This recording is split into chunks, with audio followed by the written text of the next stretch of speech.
सुप्रभात। आज मैं पुनः आपके सामने एक नए वीडियो के साथ उपस्थित हुआ हूं। आज के इस वीडियो में मैं आपके सामने हिंदी प्रतिष्ठा प्रथम वर्ष के द्वितीय पत्र में संकलित विद्यापति द्वारा रचित एवं राम वृक्ष बेनीपुरी द्वारा संपादित विद्यापति पदावली में संकलित 206 पद संख्या आप प्रस्तुत करने जा रहा हूं। यह पद भी श्रृंगार के वियोग पक्ष से संबंधित है।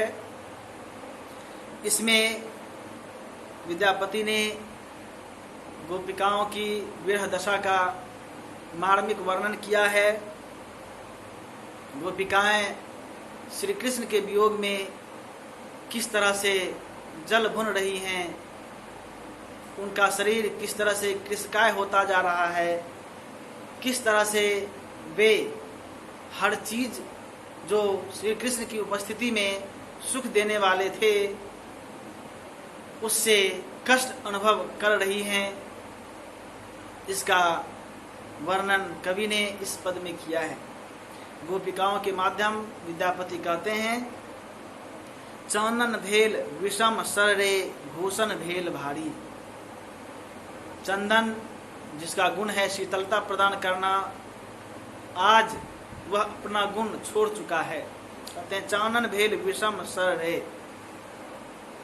जिस चंदन को लगाने से सर यानी मस्तक शीतलता महसूस करता था, आज वह विषम हो चुका है।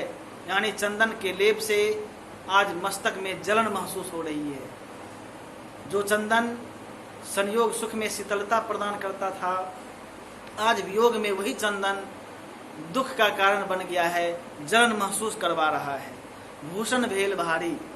और इस वियोग अवस्था में जो आभूषण है, जो संयोग सुख में सुखद महसूस कराता था, आज वही बोझ की तरह से महसूस हो रहा है।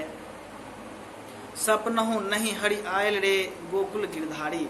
और जब से वे गए हैं, श्री कृष्ण गोकुल छोड़कर गए हैं, गोपिकाओं को छोड़कर गए हैं, तब से वे सपने में भी इन गोपिकाओं के पास नहीं आते। सपने में भी वे गोपिकाओं से मिलने नहीं आते। यानी सपने में भी श्री कृष्ण का दर्शन संभव नहीं हो पाता। ये स्थिति है इन गोपिकाओं की। यानी गोपिकाएं इस वियोगावस्था में सपने में भी श्री कृष्ण से मिलने को लालायित हैं। एक सर ठाढ़ी कदम तर रे पथ हेरति मुरारी। गोपिकाएं कहती हैं कि मैं अकेली खड़ी हूं उस कदम्ब के किनारे, कदम्ब के नीचे, कदम्ब पेड़ के नीचे, जहां से जिस रास्ते से कि श्री कृष्ण मथुरा को गए थे। श्री कृष्ण जिस रास्ते मथुरा गए थे, वहीं रास्ते पर अकेली खड़ी होकर वह गोपी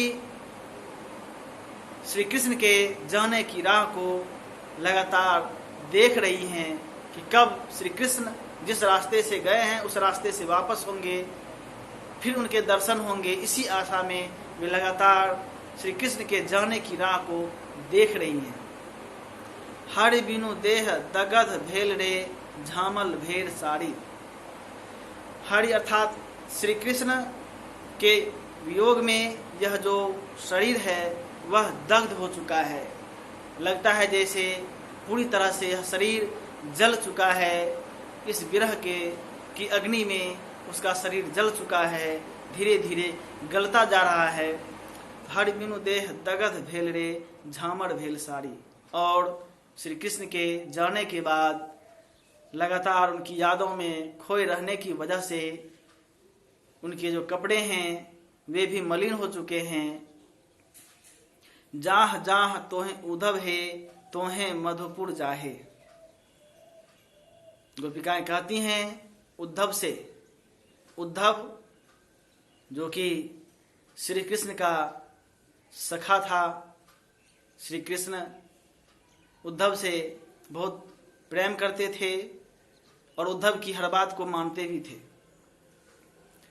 एक बार जब कृष्ण गोपिकाओं की याद में खोए हुए थे, नदी किनारे बैठे हुए थे और गोपिकाओं को याद कर रहे थे, तो वहाँ उद्धव ने श्री कृष्ण से कहा कि क्यों इस तरह मन मारे बैठे हो।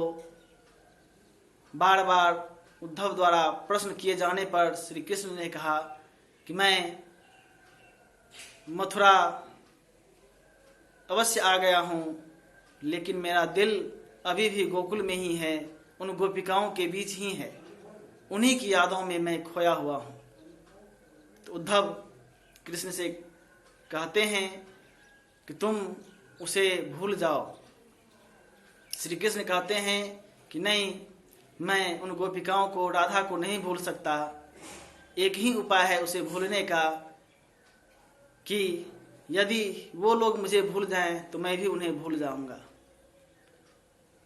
तो उद्धव कहता है कि ठीक है, मैं उन्हें समझाने जाता हूं, मैं उन्हें तुमसे दूर कर दूंगा, मैं उन्हें समझाऊंगा कि वे तुम्हें याद करना छोड़ दें।